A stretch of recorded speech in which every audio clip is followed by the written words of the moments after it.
Chaque jour c'est pareil, pareil. Le manioc monte, les enfants grandissent et les dettes s'empilent comme du charbon. Bibiche, je sais, j'ai vendu une partie du champ pour acheter un peu de riz, mais ça ne suffira pas pour longtemps. Même les outils, on ne peut plus les réparer. Et Mbemba, cet enfant est intelligent, elle mérite mieux que cette vie. Elle n'a que des lambeaux pour habits, et pourtant, elle se bat. Elle a pris ton courage et ta patience. Quand je la vois balayer la cour dès l'aube sans jamais se plaindre, mon cœur se serre. Si au moins elle pouvait aller à l'école comme les autres. Elle est condamnée à m'aider au champ et à vendre des mangues au marché. Dieu pourvoira, peut-être qu'un jour, quelqu'un viendra changer son destin. J'espère que ce jour viendra avant qu'il ne soit trop tard. Bibiche. Et ma sœur.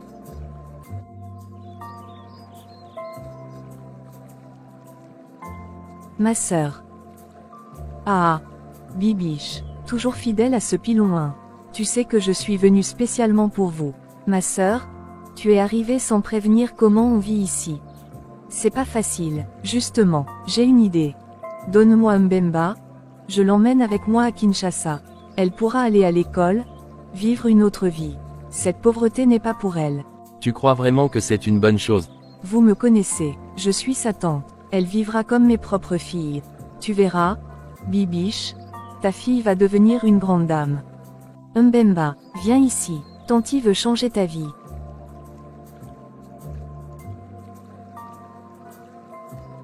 Mbemba, demain, tu pars avec ta tante Véro.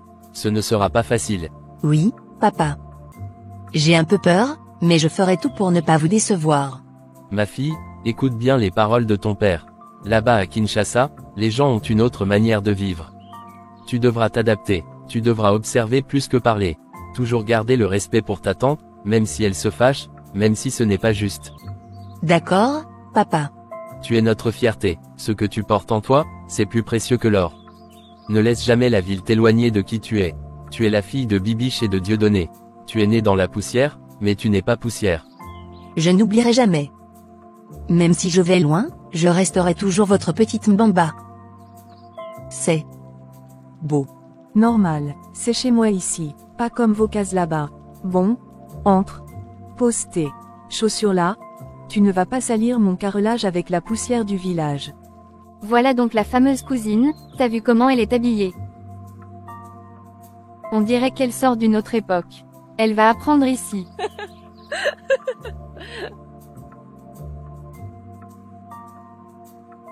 Mbemba, tu veux que l'eau déborde encore comme hier. Tu ne sais donc rien faire correctement. Désolé, Tanti. J'ai couru aussi vite que j'ai pu.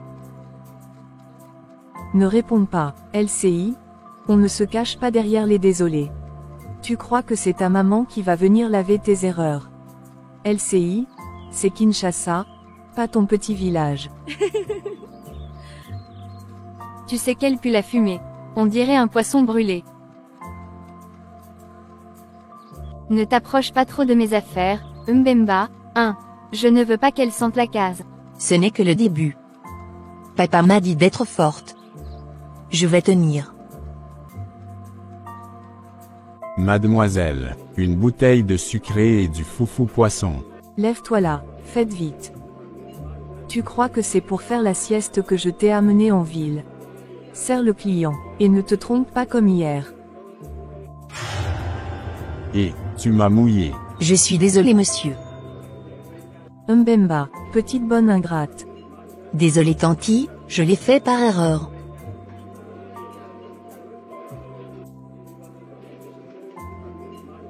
Mais l'argent ne suffit pas. Mbemba, viens ici. Tu as donné 3500 francs de trop à ce client-là. C'est quoi ça? Tu veux que je ferme boutique? Tu veux me ruiner? Maman Véro, pardon. J'ai confondu le prix du poulet avec le poisson. Espèce d'ingrate, on t'a sorti de ta brousse et c'est comme ça que tu me remercies. À partir d'aujourd'hui, tu ne mangeras plus rien ici pendant 2 jours. Rien, même pas une miette, et tu dormiras la dernière et te lèveras la première. Quid devant moi? Maman Véro, qu'est-ce qui se passe? C'est ma servante, elle est trop bête. Qu'est-ce qu'elle a fait pour que tu la gifles devant tous ces gens? Elle ne connaît pas compter l'argent. Et elle risque ruiner mon business. S'il te plaît, On ne frappe pas sur les enfants comme ça. Tu veux m'enseigner comment élever mes enfants. C'est juste parce que t'es un client fidèle ici. J'allais donner ta dose. Maman uniforme 1. Elle dirait que je vais au défilé. T'es la bienvenue ma fille. Je suis prêt à vous donner tout dont vous avez besoin pour réussir dans cette vie. Moi aussi. En tout cas, les garçons du lycée Saint-Luc vont tourner la tête aujourd'hui.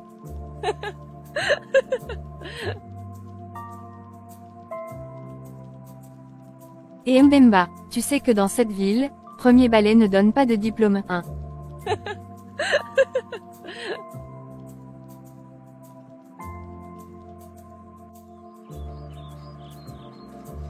Peut-être qu'un jour elle ira aussi à l'école, pour apprendre à bien laver les assiettes.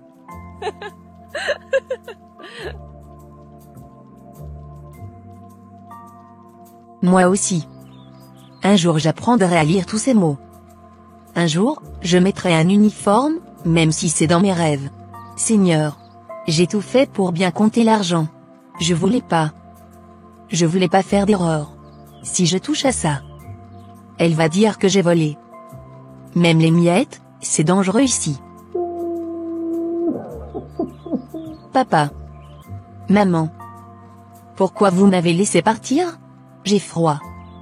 J'ai faim. Je vous promets de rester forte. Même si j'ai faim.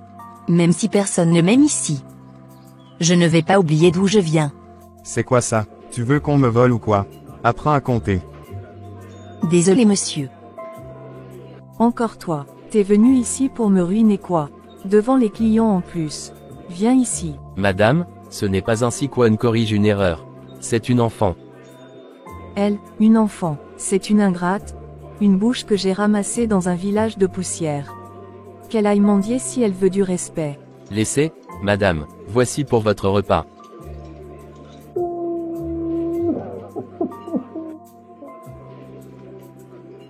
Tu vas bien?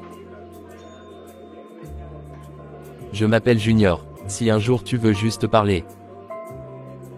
Voilà mon numéro de téléphone. Est-ce que je peux vraiment lui parler?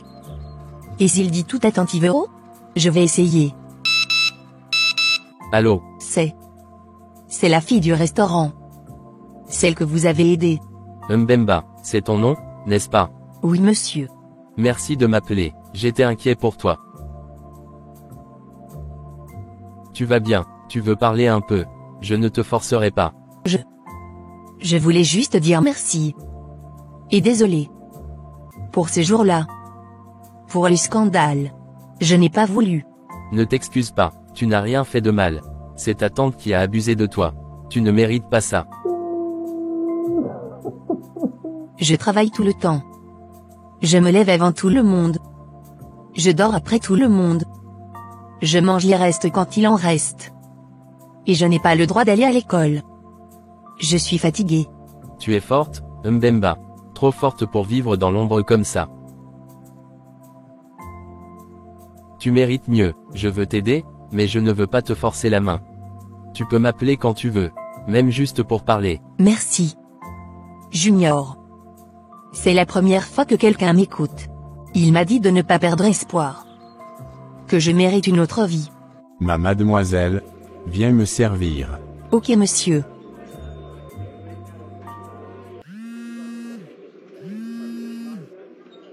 Rendez-vous à la pharmacie d'en face à 18h.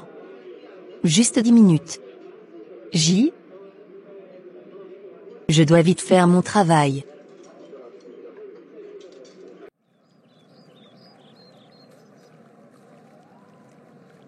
Ce n'est pas grand-chose, mais je me suis dit que tu aurais faim. Merci Junior. Tu n'imagines même pas à quel point. Tu sais, j'ai réfléchi. Je veux vraiment t'aider, mais pour ça, j'ai besoin de mieux te connaître. Qu'est-ce que tu rêves de faire? J'aurais aimé aller à l'école. Comme Dorca et Grace. Je voulais devenir infirmière. Ou enseignante. Quelque chose d'utile. Tu as l'intelligence, la patience, et la lumière. Ils peuvent t'empêcher de t'asseoir en classe, mais ils ne peuvent pas t'arracher ça. Pourquoi tu fais tout ça pour moi? Je ne suis qu'une fille du village. Non, Mbemba, tu es une fille courageuse. Et, je crois que je t'admire. Beaucoup. Arrête ceci. Pour que tu n'aies plus à dormir le ventre vide. Tout l'argent si pour moi? Oui oui, c'est pour toi. Merci. Je ne l'oublierai jamais.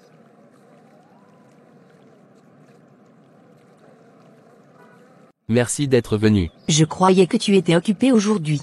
J'ai réfléchi, toute la journée, et même la nuit, je n'arrive plus à faire semblant. Mbemba, je ne veux plus qu'on se cache. Junior.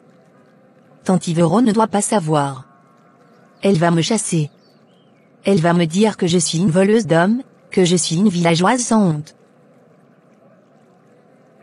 Écoute-moi, je ne veux pas seulement t'aider. Je veux bâtir une vie avec toi. Je veux t'épouser. Aime-moi?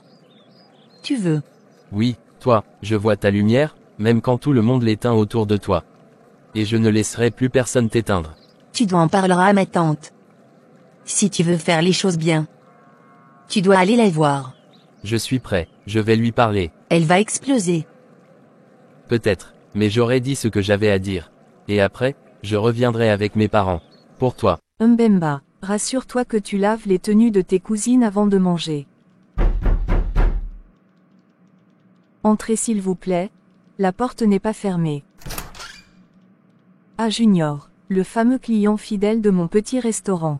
C'est un honneur de te recevoir chez moi. Merci, maman Véro. Votre accueil est à la hauteur de votre réputation. Et, tu es poli. Assieds-toi. Je t'en prie. Tu veux jus de bissap? Tangawissi. Juste de l'eau, merci.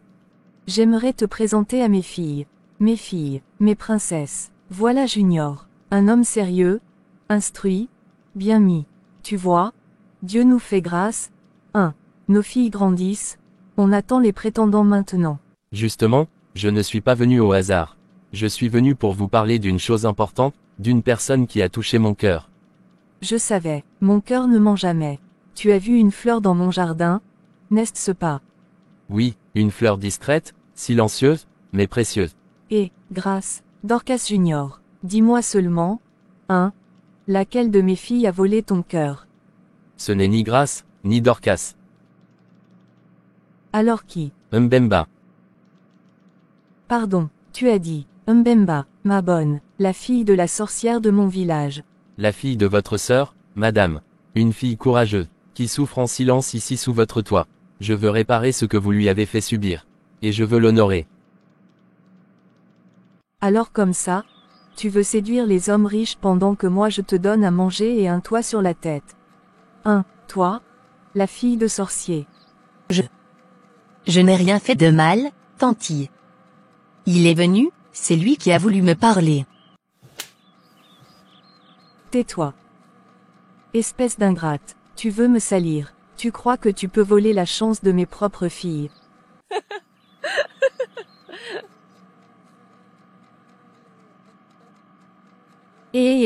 Voici là. Future madame du patron, encore faut-il savoir lire une lettre. À partir d'aujourd'hui, tu ne manges plus dans ma maison. Tu dormiras dans la cuisine. Et si jamais je te revois traîner dehors, je te renvoie illico au village. C'est compris. Oui, tantille. Dieudonné, ça fait bientôt 1 an. 1 an que notre fille est partie à Kinshasa avec ta sœur. Et pas une seule lettre, pas un seul appel. Ça ne te ronge pas. Bibiche, chaque jour que Dieu fait, je pense à elle. Je me dis qu'elle va bien. Peut-être qu'elle est trop occupée, que Véro ne veut pas qu'elle téléphone. Mais c'est vrai, son silence est lourd. Quand Véro est venue, elle a promis une belle vie à notre enfant. Elle a dit qu'elle l'emmènerait à l'école, qu'elle la traiterait comme ses propres filles. Mais depuis, rien, même pas une photo, et j'ai ce mauvais pressentiment, Dieudonné, un mauvais vent dans mon ventre. Moi aussi je sens quelque chose. Cette nuit encore, j'ai rêvé d'elle. Elle pleurait, elle tendait les bras vers moi. Et si on s'était trompé? Et si on l'avait donnée à une lionne en croyant que c'était une brebis? Ne dis pas ça, Bibiche. Véro est ma sœur. Elle a toujours eu une grande bouche, mais, elle ne ferait pas de mal à notre fille. Du moins, je veux croire ça. Dieudonné. Une femme peut nourrir 10 enfants. Mais une tante n'est pas une mère. Si tu ne fais rien, moi je vais partir à Kinshasa moi-même. Je vais essayer de joindre un cousin là-bas. Peut-être qu'il pourra aller jusqu'au quartier de Véro pour chercher des nouvelles. Mon cœur est vide, Dieudonné. Et chaque jour sans nouvelles de Mbemba, c'est comme si on lentait. Elle va nous appeler, je le sens. Ce silence ne peut pas durer éternellement. Pourquoi moi? Seigneur, pourquoi? Qu'est-ce que j'ai fait pour mériter tout ça? Ils ont insulté papa. Maman. Toute ma lignée. Juste parce que je suis né dans un village pauvre? Est-ce une malédiction que d'être humble? Ils ne veulent pas me voir debout. Mais c'est justement debout que je vais leur répondre. Pas avec des cris. Pas avec la haine. Mais avec ma vie. Avec ma dignité. Je ne suis pas leur servante. Je suis la fille de Bibiche et de Dieudonné. Et je vais me battre. Je vais écrire ma propre histoire. Même si elle commence dans une cuisine. Elle finira bien plus loin. Il faut que j'appelle papa. Je dois aller au champ très tôt demain matin. Qui m'appelle avec un numéro inconnu. Allô papa. Allô, Mbemba. Oui, papa. C'est moi. Ô Seigneur, merci. Mbemba ma fille, comment tu vas là-bas? On a tant prié pour entendre ta voix. Papa. Je souffre. Depuis que je suis arrivé chez Tantivero, je n'ai pas vu le repos. Je travaille du matin jusqu'à la nuit. Je ne vais pas à l'école comme ces enfants. Je dors à même le sol. Et quand je fais une erreur, elle me frappe. Devant les gens parfois. Elle me prive même de nourriture. Quoi, Mbemba? Pourquoi tu n'as rien dit avant? J'avais honte, papa. Je ne voulais pas que tu t'inquiètes. Et puis quoi, ma fille? il y a un homme, papa. Il s'appelle Junior. C'est un client qui a vu quand Tanti m'a giflé dans son restaurant. Depuis ce jour, il a commencé à s'intéresser à moi. Il m'a aidé, il m'a donné un peu d'argent. Mais il ne m'a jamais manqué de respect. Il dit qu'il veut m'épouser. Et toi, tu l'aimes? Je ne sais pas encore ce que c'est, aimer. Mais avec lui, je me sens humaine. Je ris. J'existe. Ma fille, tu es née pour exister. Tu n'es pas née pour servir les autres comme une esclave. Que Dieu bénisse ce garçon. Il est même allé voir Tantivero pour parler officiellement. Il a parlé d'une fleur dans son jardin. Mais quand il a mentionné mon nom, papa, elle est entrée dans une rage noire. Elle m'a humilié. Elle t'a insulté, maman aussi. Elle a dit que nous étions pauvres, des sorciers, des bons à rien. Elle voulait que Junior choisisse une de ses filles. Elle a dit que je ne méritais pas un homme comme lui. Elle a dit ça, sur nous, sur toi. Oui, papa. Écoute-moi bien, ce que cette femme t'a donné. Ce n'est pas une vie, c'est une prison. Tu vas sortir de là, tu m'entends. Je vais parler à ta mère. Même si je dois vendre mon dernier pagne, je vais venir à Kinshasa moi-même. J'ai épargné le peu d'argent que Junior me donne souvent. Avec cet argent, je vais pouvoir revenir au village. Reviens chez toi ma fille. Tiens bon Bibiche, il ne nous reste que un peu. Je suis fatigué Dieudonné. C'est, Mbemba Bibiche. Bibiche, viens vite voir ça. Mbemba, ma fille, ô Seigneur Tout-Puissant, c'est toi.